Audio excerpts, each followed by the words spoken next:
नमस्कार दोस्तों, रामायण से सीखे लाइफ मैनेजमेंट संजय की नज़र से इस कड़ी में मैं फिर एक बार आपका स्वागत करता हूं।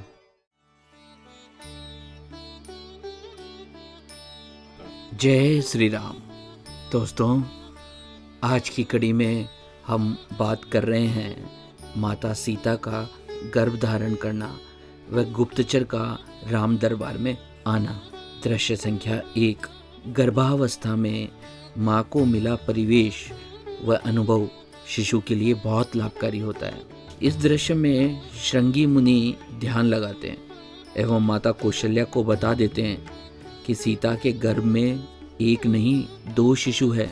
तब माता कौशल्या बहुत ही प्रसन्न हो जाती है और इच्छानुसार अयोध्या एक संदेश भेजती है जिसमें सभी माताओं ने सीता को आशीर्वाद दिया होता है। वह श्री राम को आज्ञा दी जाती है कि इन दिनों सीता की हर इच्छा का ध्यान रखा जाए।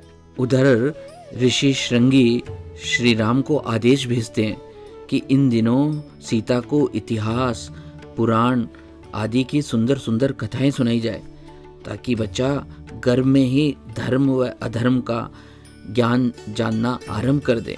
गुरु वशिष्ठ श्री राम से कहते हैं कि विभिन्न दिशाओं से ऋषिगण अयोध्या आना चाहते हैं ताकि सीता माता की भावी संतान पर धर्म के संस्कार व आशीर्वाद प्रदान किए जा सके। इस दृश्य से गृहस्थ को ये सीख मिलती है कि माँ को गर्भावस्था में न सिर्फ अच्छा वातावरण दिया जाना चाहिए बल्कि उसे गुणीजन व वृद्धजनों का आशीष भी प्राप्त करना चाहिए। इस दौरान माँ को अच्छा साहित्य भी पढ़ना चाहिए। इससे गर्भस्थ शिशु का अच्छा मानसिक व भावनात्मक विकास गर्भ में ही आरंभ हो जाता है। दृश्य संख्या 2। एक कुशल राजा को गुप्तचरों की सेवा अवश्य लेनी चाहिए। इस दृश्य में एक प्रहरी आकर राजा श्री राम को बताते हैं कि गुप्तचर आपसे मिलना चाहते हैं। तब श्री राम के साथ कोई भी भाई नहीं जाता। तब भरत की पत्नी मांडवी भरत से पूछती है कि गुप्तचर से मिलने आप क्यों नहीं गए? तब भरत कहते हैं कि जब राजा गुप्तचरों से मिले तब वहाँ कोई भी नहीं जाना चाहिए। राजा को गुप्तचरों की बातें अपने हृदय में गुप्त रखनी चाहिए। ये गुप्तचर ही राजा की आंख और कान होते हैं। गुप्तचरों द्वारा ही राजा अपनी प्रजा व राज्य अधिकारियों की तरह पूरी नजर रख पाते हैं। इस दृश्य से हमें ये सीखने को मिलता है कि एक कुशल प्रशासक अथवा कुशल राजा को अपने द्वारा लिए गए निर्णय से अन्य व्यक्तियों पर पड़ने वाले प्रभाव व उनके मन की भावनाओं का पता लगाने के लिए गुप्तचर सेवाओं का भी उपयोग किया जाना चाहिए। दृश्य संख्या 3। राजा का कोई सगा संबंधी नहीं होता।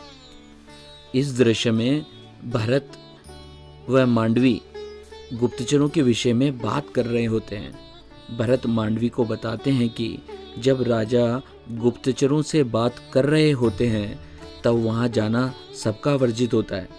तब मांडवी पूछती है कि आप भाइयों से किस बात का पर्दा? तब भरत बताते हैं कि राजा का कोई सगा संबंधी नहीं होता। अगर कोई मेरे बारे में शिकायत लेकर राजा श्री राम के पास आए तो वह मेरे सामने भला कैसे कहेगा?